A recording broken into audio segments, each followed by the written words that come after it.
Hello, everyone.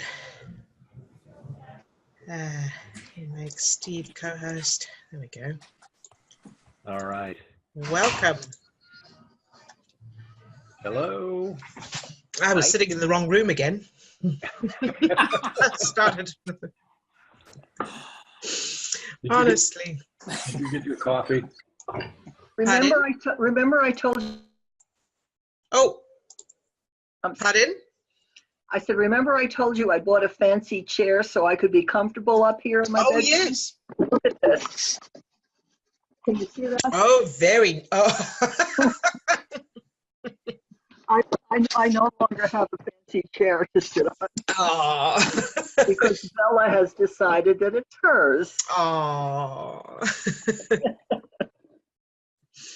Lovely. All right. So that article was very good, Odile. I read it in between the when you got off of Facebook Live. Oh, yes. So I thought it was very good. Yes. Thank you. I'm very excited. Especially the idea, though. I mean, you talk about this stuff all the time, but especially the part where you were talking about the fact that when you dredge up that old memory, you're recreating it. Yes. It's not like it's there and you're tapping into it, it's that you're recreating it each time. Exactly. Yep. That's right. And that's you know, that was one of the so that works in several ways, yeah, as you say, because you're recreating it, and it means that it doesn't need to be in that format. You know, you can recreate it however you want to. Yeah. Can I ask you about something else? Is it time? Yes, absolutely. Yes. You've often told me to go back and change the bad memories. Like I've told you about this time I was covered in bruises and my father just walked away. You know, he looked at me and said to my mother, "Did you do that to her?" And she said, "Yes," and he just walked out. Yeah. And I wanted him to support me. So I have been making a better father to walk me through my childhood. It turned out to be Gregory Peck. Oh, fantastic. So Gregory Peck is walking me through my entire... Gregory Peck in To Kill a Mockingbird was a very good father to his little girl who was a tomboy. And that's what I wanted. I wanted that father, except what I ended up with was Gregory Peck. And he's walking me through my entire childhood. And of course, he doesn't have to go to work or anything. But very good. I didn't want to change the memory where I got beaten. I wanted to be beaten and have somebody stick up for me. Mm-hmm. What's happened is that original memory is becoming very fragile. I have Gregory Peck walking me all through my childhood. He's at family events. He's, he's sticking up for me in that situation, but plenty of other good things that have nothing to do with being beaten or anything, protecting me from my mother. I didn't want to change that memory. I wanted to have him protect me. What's happening is that early memory is becoming very fragile. Yes. It's receding into the background, and I have the sense that it's just made of like celluloid. Like if I touched it, it'll just crumble. Mm-hmm. So it's changing by itself. It's falling away by itself. Yes. And the reason for that is it doesn't have enough proofs to support it. How good for me. Yeah. So for everybody else as well. So I mean, what you did was great. You could, you know, if somebody's got a similar thing, you could use this. That's where you can use the stepping stone memory, where you were beaten and your dad stood up for you. That's the stepping stone memory, and then. So I know that was an interim step, but I was having fun with it. So I had no desire to change it. I mean, I was happy with it. That's okay, yeah. If that's working, absolutely. That original memory kind of flaking away. Yes. The other thing I also noticed is that my orientation is different. I don't think of it often, but I used to be in that little girl covered in bruises looking out of her eyes, and it's not like that anymore. Now I'm looking down on the scene. I'm looking at it from outside. Very good. So now, Thomasina, I mean, I would suggest that you do change it though, so that you weren't beaten. And the reason is because it's separate information.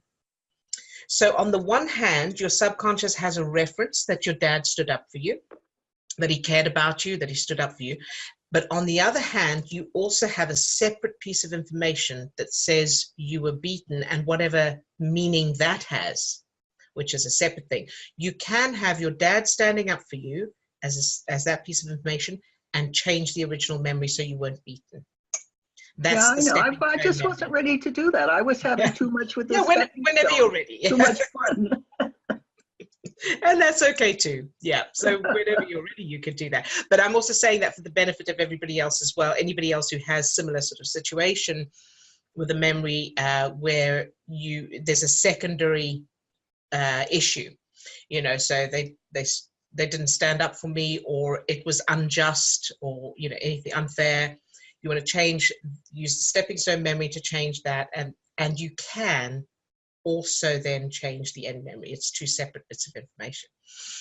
Very good, Thomasina. Well done. Fantastic. Yay for you. And did you have any other questions this Nope, week? that was it. All right. And thank you for the comments about the article. I did spend many, many hours on it. You know, usually I write quite quickly, but that one I spent a lot of hours because I did a lot of research, and so I was quite excited about it. So Well, it was very good. The other thing is you had said in your Facebook Live to like it or whatever, but you don't like it. At that site, you have to give you it clap. Yes. You have to clap it. So I gave you a lot of claps. About that. Thank you very much. Thank you so much. All right, love. So, okay, so we have quite a lot of people on the call today.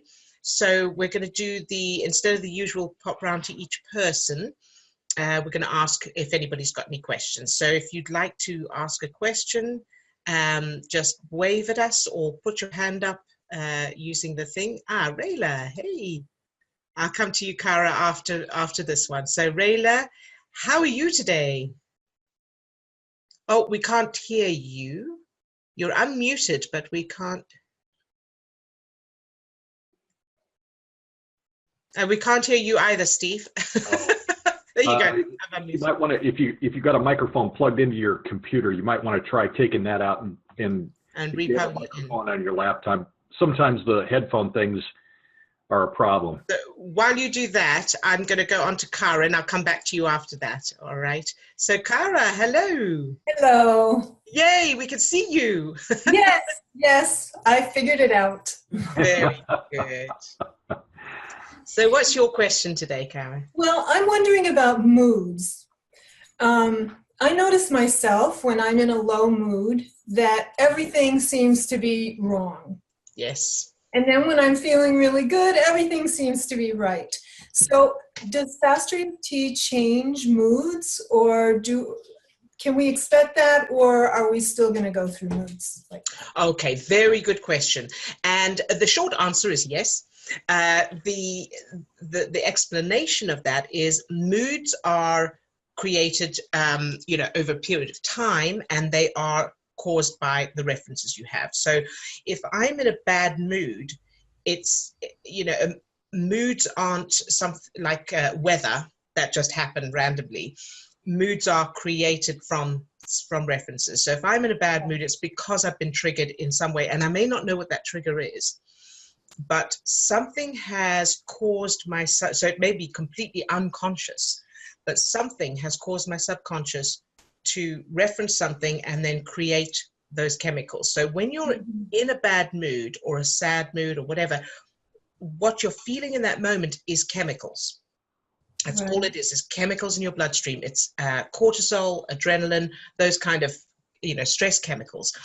So, and the truth is that as you change more and more references, you find that your mood stabilizes. I mean, I used to be constantly irritated. You know, I would get irritated at the drop of a hat and agitate and, you know, and so I'd be in a bad mood, and then you're right, everything just snowballs because, of course, it's affecting. So it affects your perception, as you mentioned. So everything looks bad. And the reason for that is because it's fight, freeze, flight state. And so it's survival. So when we are there's several things going on, but when you're in any kind of negative state, you're in a level of fight or flight. And part of what happens is your focus, you become laser focused on whatever's wrong. Mm-hmm. And that is so that, you know, if you were being attacked, you would focus on the danger and not the flowers and the whatever's in your, so physiologically, your peripheral vision literally narrows. So you aren't able to, your peripheral vision isn't as wide as it normally is when you're in a calm state. So part of what those chemicals in your bloodstream do is they narrow your vision and you become focused on the danger, the bad thing. Now, we're very seldom confronted with a lion. So what's happening in our lives is somebody's mean or something, or I break something or the computer's not working properly or whatever, and that same process happens, that same physiological process happens.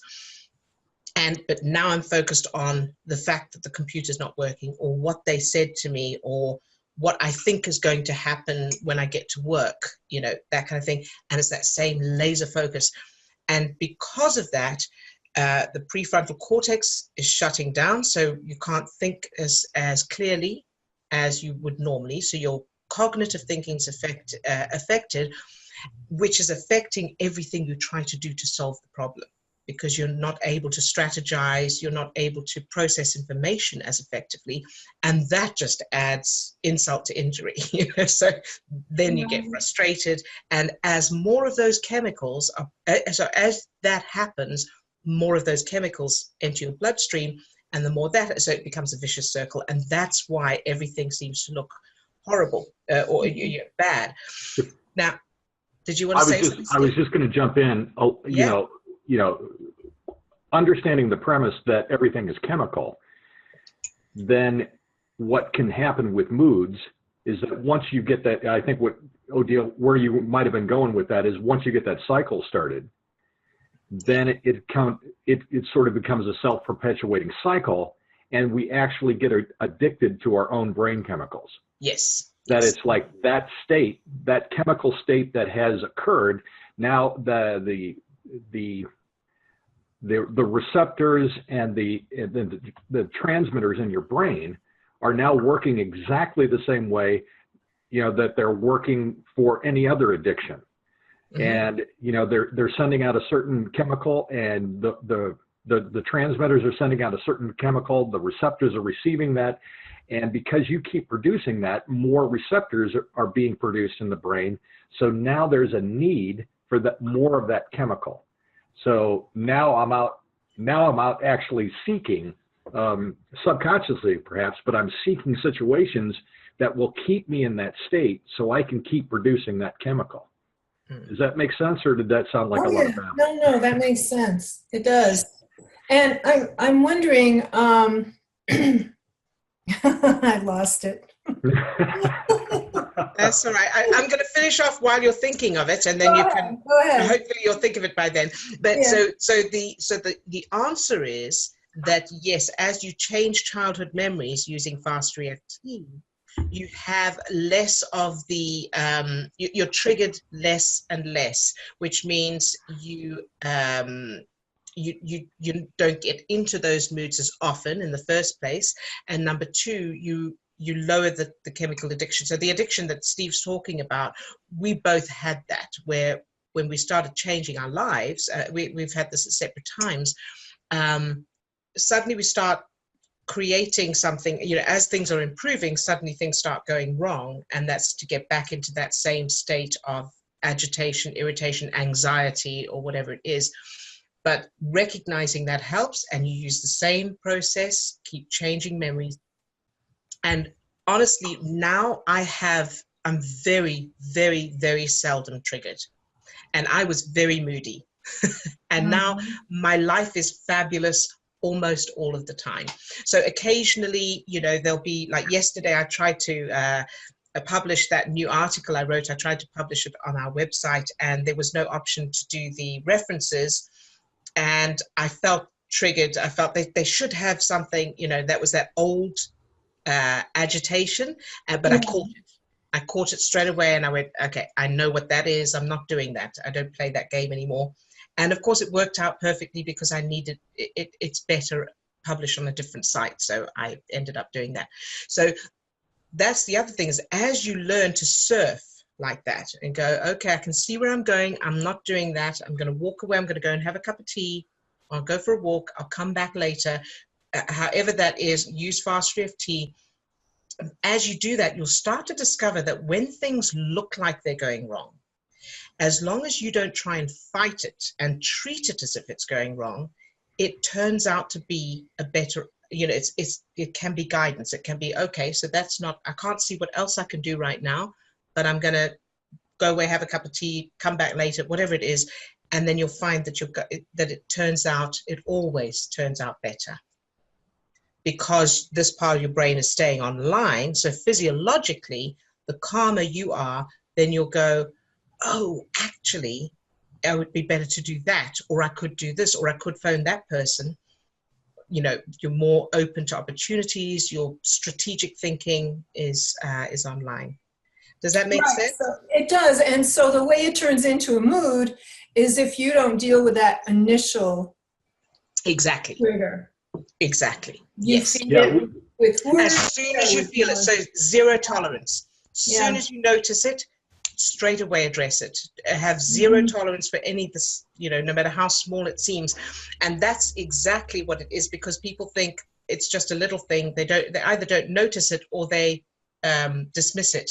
Right. But it doesn't go away. Another thing that you might want to throw in there too is remembering that all of this stuff is happening in here. It's all emanating and starting with you.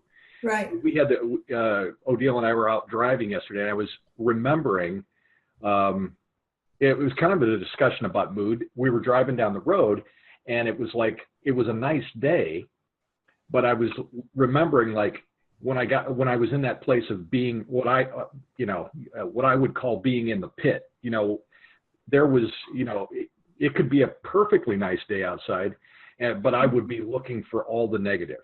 You know, so my brain was going to be focused on, well, there's another pothole in the road, you know, or whatever, you know, kind of thing. So I think it's recognizing that all of the mood, all of that stuff starts within. There's nothing out there that's causing the mood. Oh yeah, I know that. Yeah. Okay. All right. Yeah. Thanks. Very good. All right. You're welcome. Did you have any other questions? And am I pronouncing your name correctly? Kara or Kara? How do you pronounce it? Kara. Kara. All right. So did you have any other questions, Kara? Not right now. No, thank you. All right. Okay. Thank you for your question. Okay. So I'm going to go to Rayla now and see if you've got your, can we hear you now? Hello. Oh, we still can't hear you. No. Hey, Rayla, go ahead and type it into chat. Type your question into the chat if you can. That's it. And that goes for everybody as well. If you've got a question and we don't get to you, do type it. You can type it into your chat, and Steve will field all the chat questions. All right. Who have we got? Lourdes has a hand up. Hey, Lourdes. Hi. How are you today? I'm doing good. Good. I'm doing good, but what I notice is that when I worry about something, then I'll type it out, it'll go away, but then like another worry comes, and now I'm struggling with another worry. It's like worrying constantly, like just worrying about things. Yeah. So what that is you've got a bit of an echo there. Oh, it's not all the time. Hold on. Okay. Can you hear me now good?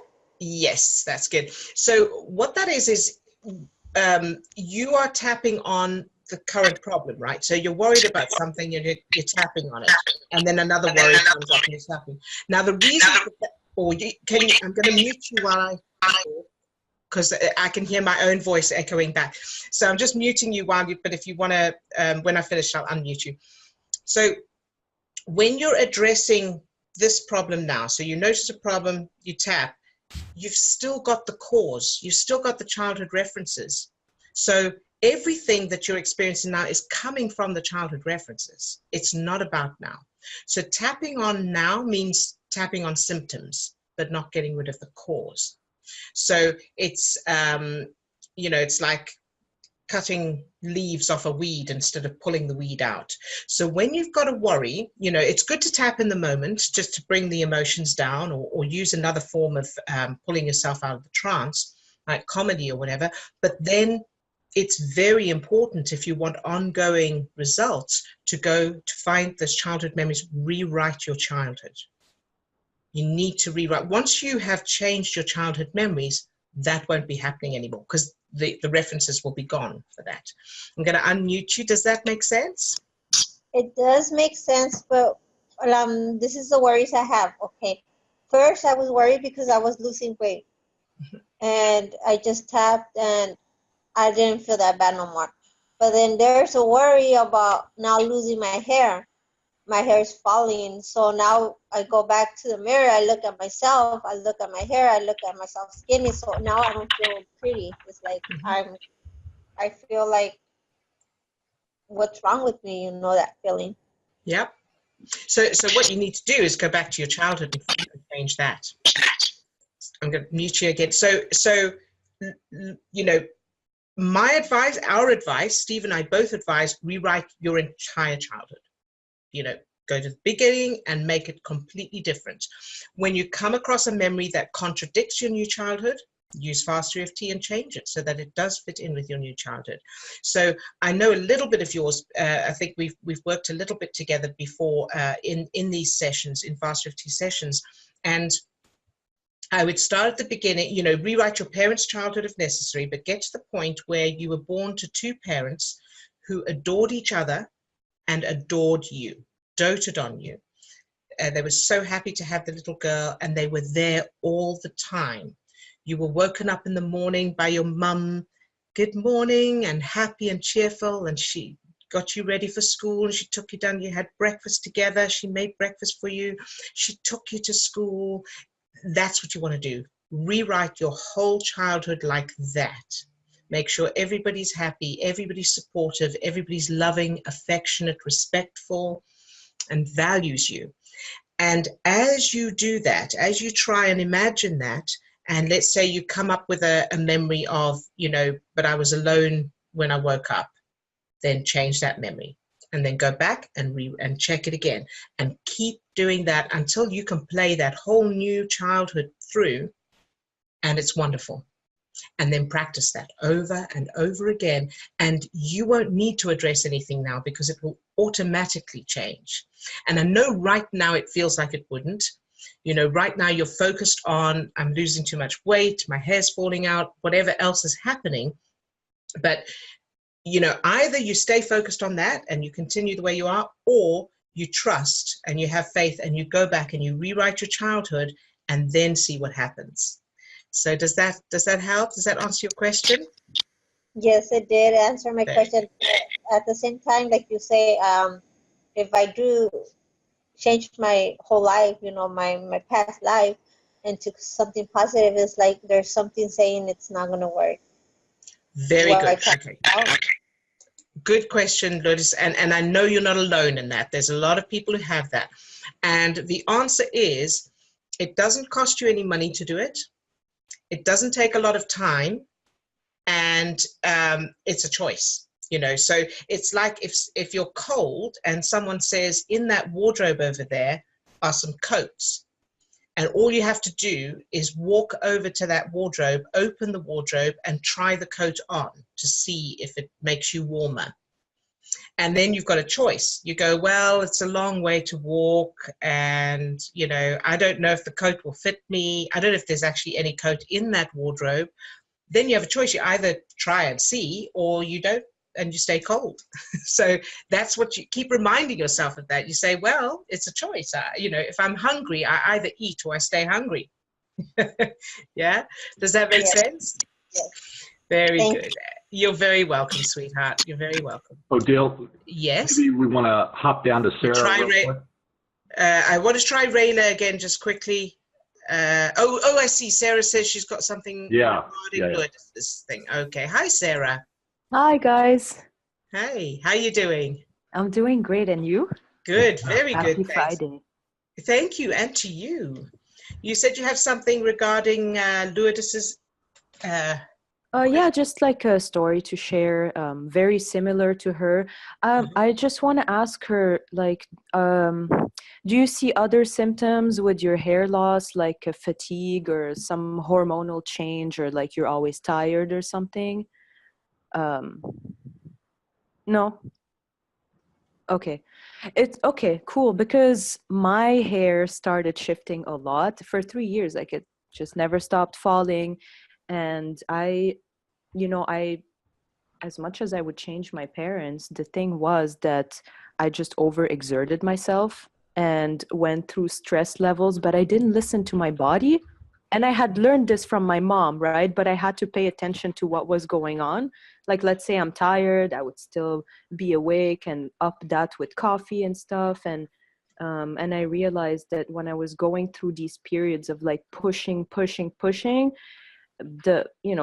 my hair would just leave the shit out of my head, and I didn't understand. And it would stress me even more because I would look at the mirror and I had a whole afro before, man, and it just became someone else's hair. I'm like, what the hell? And it would stress me more. So Sorry. actually, your advice about changing, like, oh, your parents, they went through something and that's why they are the way they are. It helped me too, because I'm like, oh, I must have eaten something and now my hair is gonna be okay. Because I had to be like, why can't I see this in the mirror? Because every time I'd be like, oh, look at this, it's not working, and I had to, work on that. Very good, Sarah. Thank you for sharing that. Thank you, sweetie. Thank you for sharing that. And it's a good point. And I want to add to that, stress is a big thing. Stress has a huge impact on the body, and it can affect your hair falling out. It can it can create diseases and all of that. However, what's important to remember is that the stress is being caused by childhood references. So, forcing yourself to stay up late, even though you're tired, forcing yourself to struggle, work hard, even when you should rest, all of that, it's not about the behavior, it's about the references. If you have different childhood references, you won't have the urge to do that. You'll automatically look after yourself, take care of yourself. So that's a very, very good point to bring up. Thank you, Sarah. And I'm going to go to Rayla because she's been waiting. So Rayla, I can't seem to unmute you. There you are. Okay. Yay! Now, We can hear you. Okay, I know what it is. I had purchased a new pair of Bluetooth headphones. Okay. I had to go out and come back in for the old ones to even work. So that's what the problem was. Okay, so here's my question. I'm going to try to get right to this. Oh, thank you for letting Sarah speak. I was so glad that you went to her, because her talking about her parents not paying attention to their body, not listening to, oh my God, does that play into my childhood? So that gives me one more thing. Thank you, Sarah. That gives me one more thing that I can change about my parents. I'm really thrilled about that one, because that's a big thing with I never listen to my body. So yay, thanks. Good job. So here was my question. I worked on the memories about changing my parents. Remember, we had come to the aha moment, or I had come to with your wisdom, I came to the aha moment. Oh my God, yes, I never thought to change my parents, that they were active, that they were thin, that they were healthy, that, you know what I'm saying? Yes, they were big emotional eaters, that every day, all day. So that had never occurred to me. So I started doing that.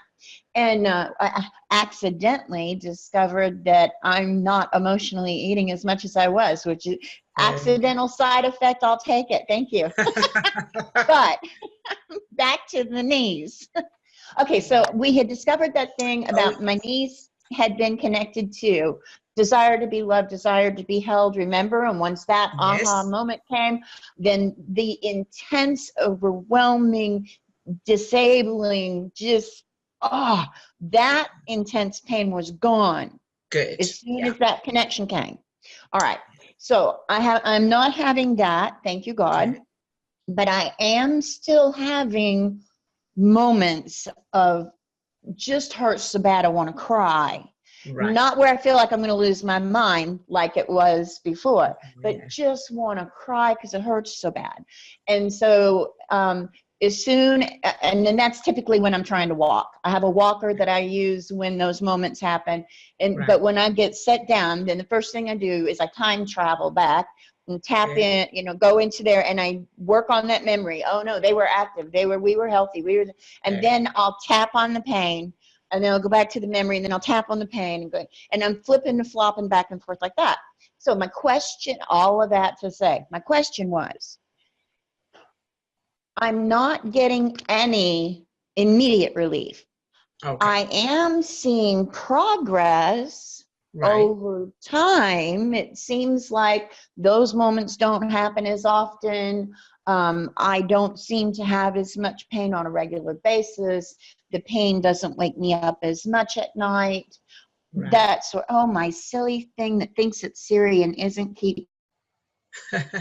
Oh. Okay. So what I want to ask you, Rayla, is, are you there? We can't hear you or see you if you're there. Cliffhanger. I don't know what happened. That's all right. Can you still hear me? You're muted again. Dang it. There you are. Okay. Oh, yay. All Okay. right. Phew. So that's all right. So what I want to ask you before you go any further is, what in your childhood hurt so bad it made you want to cry? God, everything. Okay. What's the worst? Okay. Well, see, I don't know. This is not something I usually tell people. Are you familiar with MK Ultra? No. Okay, well, it was a mind control thing the government did. My adoptive father was hooked into that. I was taken to Bethesda Hospital, the Naval Hospital, a lot of times for experiments and stuff like that. So there's so much back there and so much that I don't remember. Okay, There's no way I could tell you. Okay. I had a lot of loss, a lot of physical pain, a lot of knee pain. I was thinking through this. Okay. Knees have been an issue from back to my first memories, between falling on my knees all the time, being thrown on my knees, having my knees hit. I've just had injuries to my knees my whole life. So there you go. So that's where I would start. Start with the earliest knee memories. So where you fell on your knees, you were thrown on your knees, all of those, go back and change them completely. So make sure that, change them in whatever way, depending on whatever was happening at the time. So if you fell, you know, change it so that you fell on, maybe first of all, change it so you were on a trampoline on your knees, or on something soft, and then change it so that you didn't fall. Okay. And depending on what the memories are, make sure, and if you need help, let us know, but make sure that you change it so that you never injured your knees. You never fell on your knees, you never were thrown anywhere in any way, and so on. So that is where I would start, because that's gold right there. Okay. Yeah, well, I intend to have some paid sessions with you as soon as I can. I have a multi-disabled daughter, and I have right now, all of my money is going to get her some equipment that Medicaid won't pay for. But I plan to hit you up as soon as possible. But thank you, because that's You're brilliant. It's funny because some of those memories started surfacing since our last time. Okay. And I thought, oh, that's really funny that my knees have been an issue my entire life, but I didn't put it together that, oh, I should do something about remembering that. Thank you. There you go. So change all the knee injury memories. Anything to do with your knees, make it fabulous. All right. And then from there, the next thing. But that I'm sure that will help, because it's not, you know, like I was saying to Lourdes as well, tapping on the current pain is not the, I mean, you can, and it can help a bit in that, but without undoing the original references, you'll just keep re-experiencing the same thing. Oh, so it's the knee proofs, the knee references in my subconscious mind that's not letting go of the pain? Exactly. It's reproducing that injury over and over, and especially because you had so many of them. I had so many. Right. I love the aha moments you give me. Thank you so much. You're very welcome, Rayla. Did you have any other questions? No, that was it. All right, sweetie. Well done. Yay, I'm so excited for you. All right. So I see, I know Lourdes has got, you've got your hand up again, but I just want to check if anybody else has got a question who hasn't spoken yet. Anybody who hasn't asked a question yet, do you have, oh, Layla's waving. Lala, sorry. Hey, Lala. Hey, how you guys doing? Very good, thank you. And you?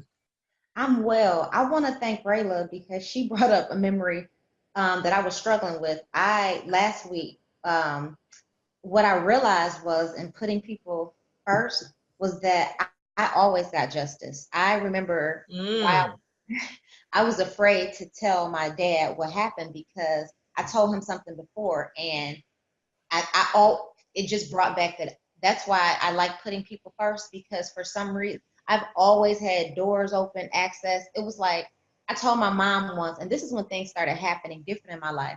I said, it's like everything I want, I always get. And I started feeling bad for people because they didn't get the same experiences. They would think that I was making things up. I said that how I ended up writing was I would joke with my friend, tell her I'm gonna write a book called If I Tried, because I couldn't make these things up, like miraculous things happen. So when she said she had a desire to be loved and this overwhelmed desire, I got this overwhelming guilt of wanting to help people, like wanting to help, like, Yes, feeling guilty for success. So very good. Good job. Excellent. So now you want to trace back to why you felt guilty. What happened? So you want to look for those childhood memories that are giving you evidence that, that for that guilt. So that you have something other people don't have. What's wrong with that? What's wrong with other people not having what you, or you having something and they don't have it? I don't know. It's because my family, well, we were middle class. We weren't uber wealthy. So we had everything, but we weren't uber wealthy.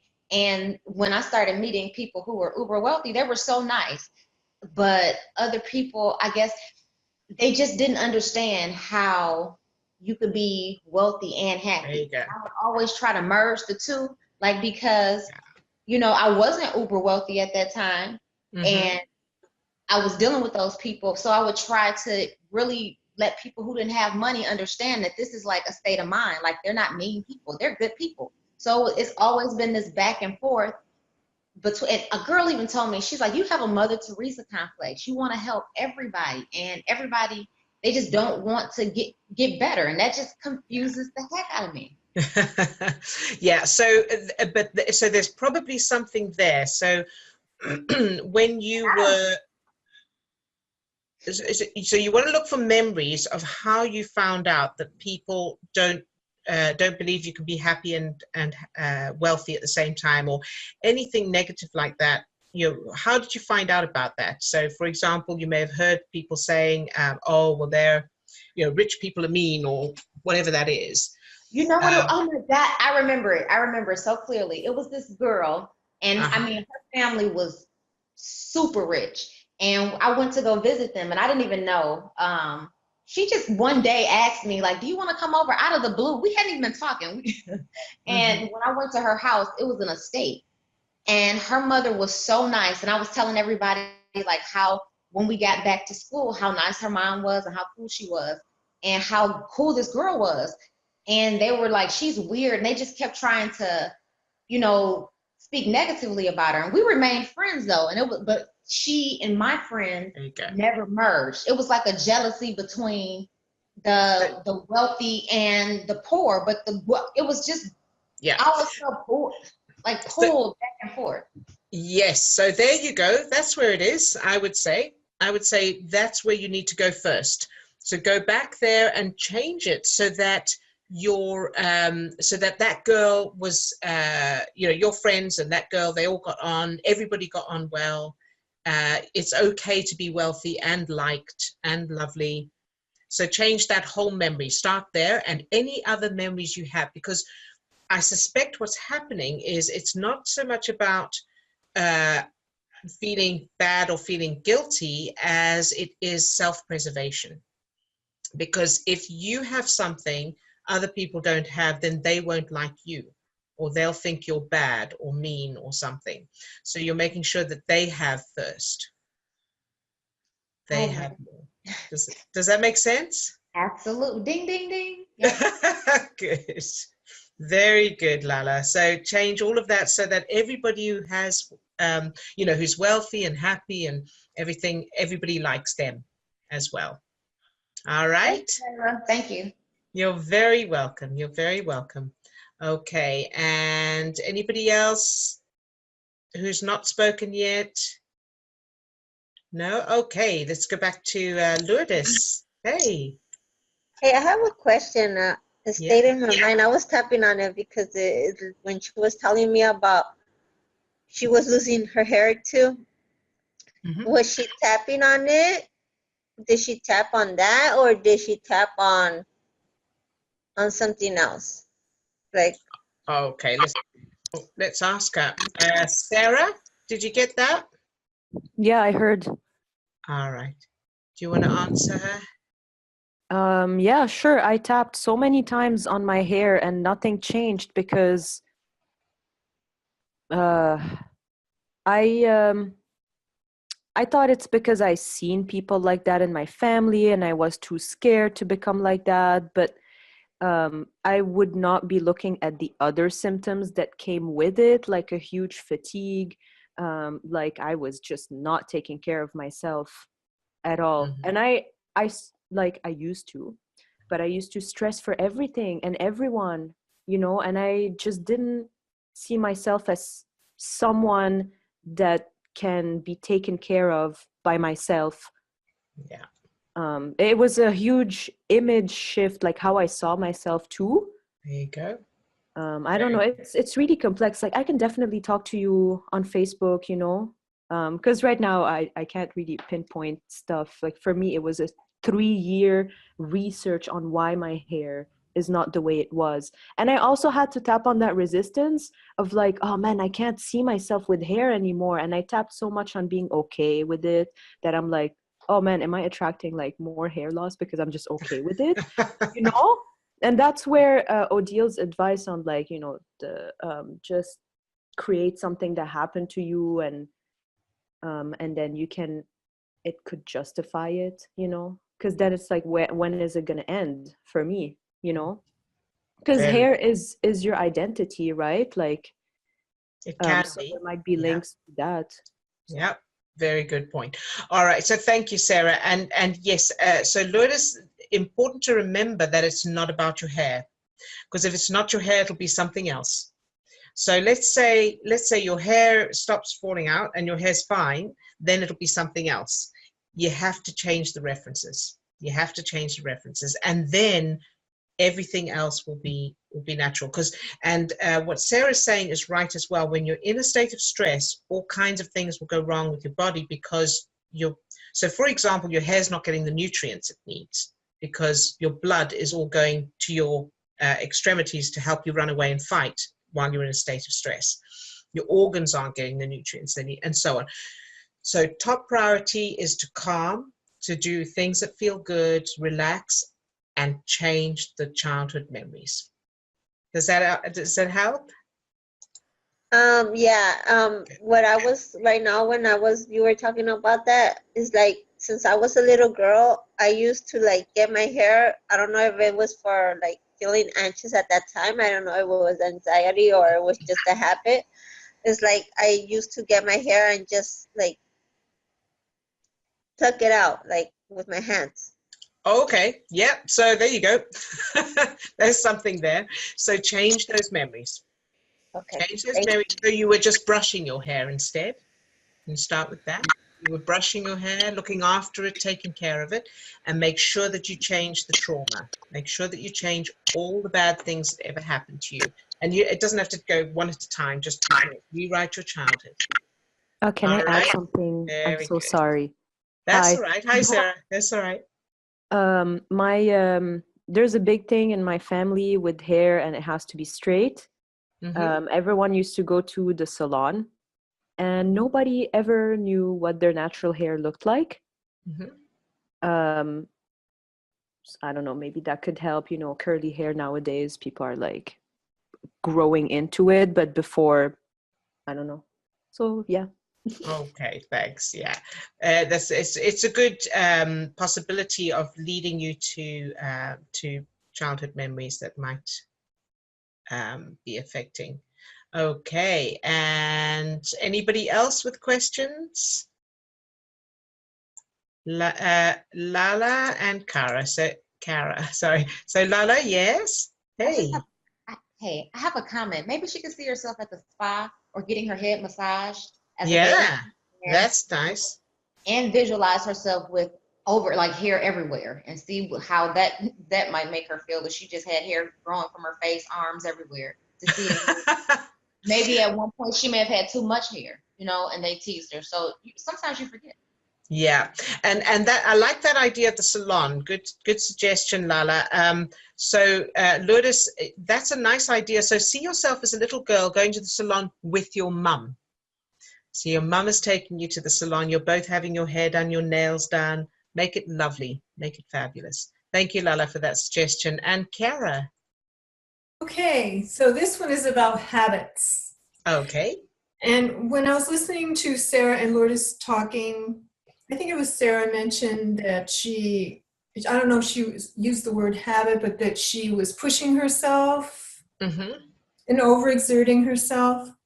So my question is similar to the one about moods, that when we change the childhood memories, does that automatically change a habit, or do we still have to instill a new positive habit and practice it over time?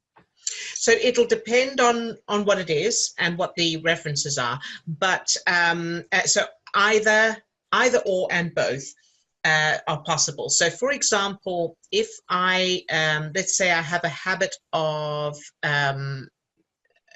just sitting all day and I want to get active, so I want to create a new habit of going to the gym every morning.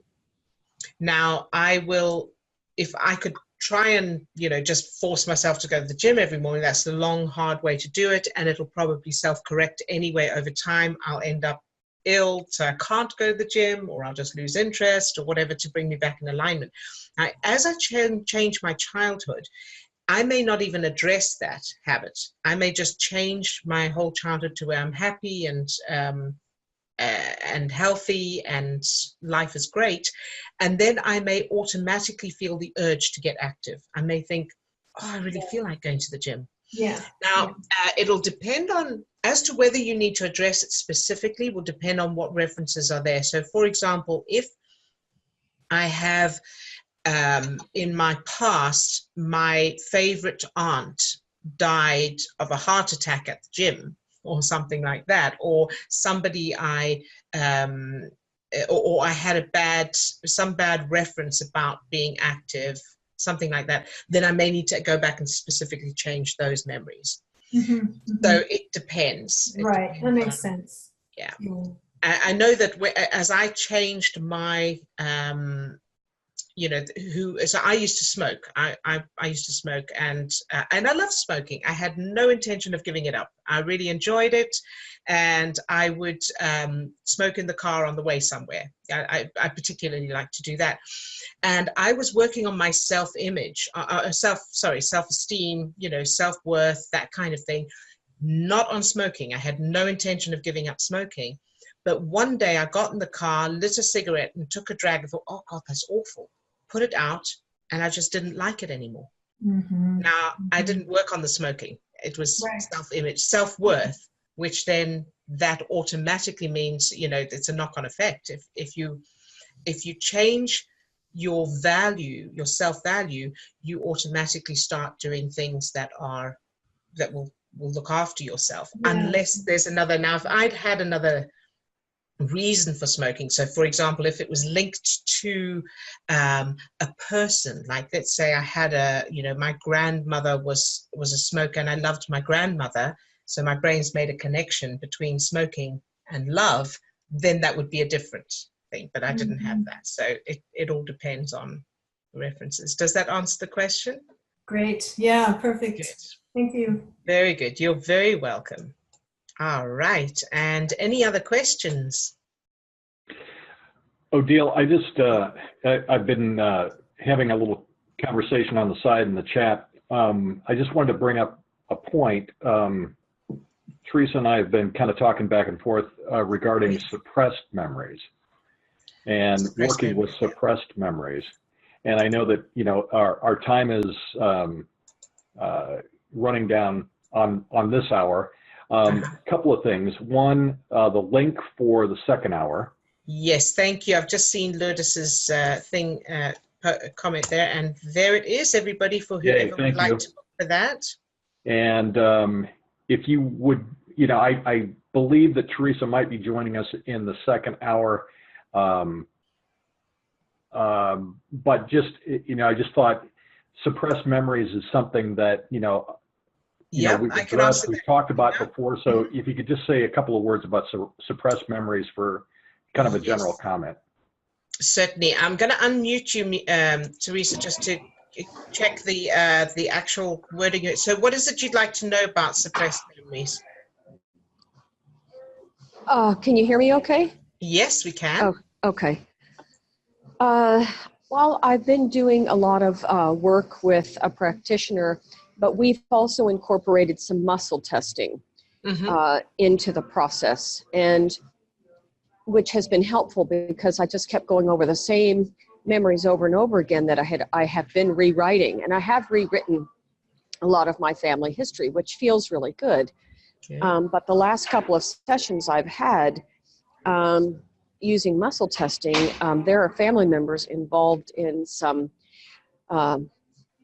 inappropriate experiences that are, I'm feeling some, you know, the stress chemicals are being released into my bloodstream when I think about it.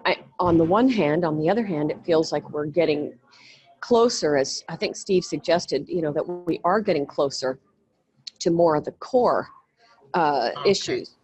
So the first thing I have to make clear is that FasterEFT does not involve muscle testing. Exactly. And so that's not, you know, that's not part of what Robert teaches, and it's not really a reliable, as far as FasterEFT is concerned, it's not a way to find memories of any kind. Okay.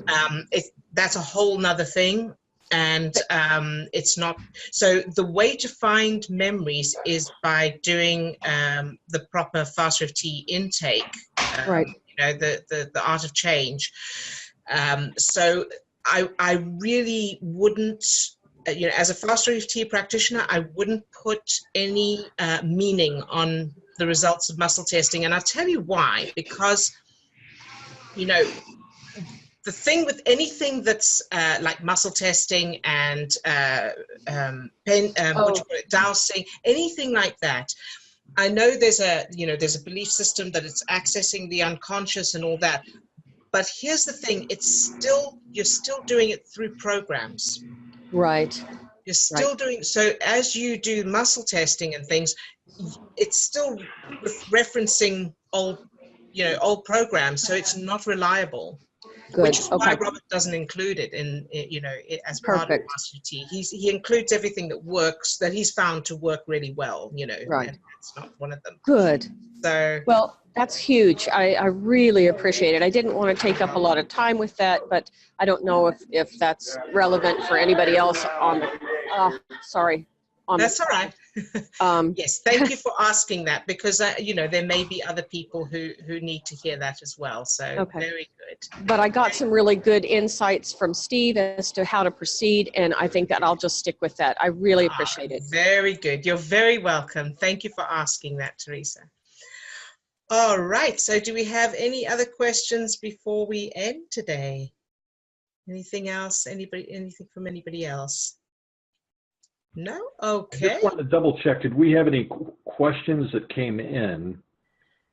By email, I don't.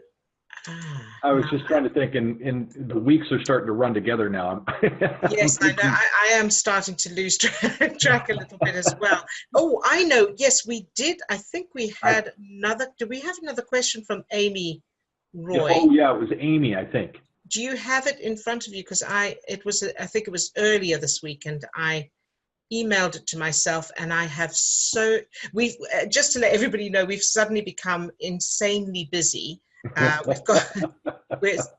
We're running on a treadmill to keep up with all the questions and requests for help, but yeah, I can't find it right now, so I might add that into this video afterwards by annotations. Yeah, a note to self that we need to have the, yes. the question list ready to go before. Yeah, and of course I've been so focused on that new article and everything else that I. All right, everybody. So we will see you again soon. We'll see some of you on the next hour. And Lourdes, is it the same Zoom from last Friday? No, you'll need to register separately for the new for this week's focused. All right, we'll see you later. Bye, everybody. Lots of love to all of you. Thank you for joining us. All right.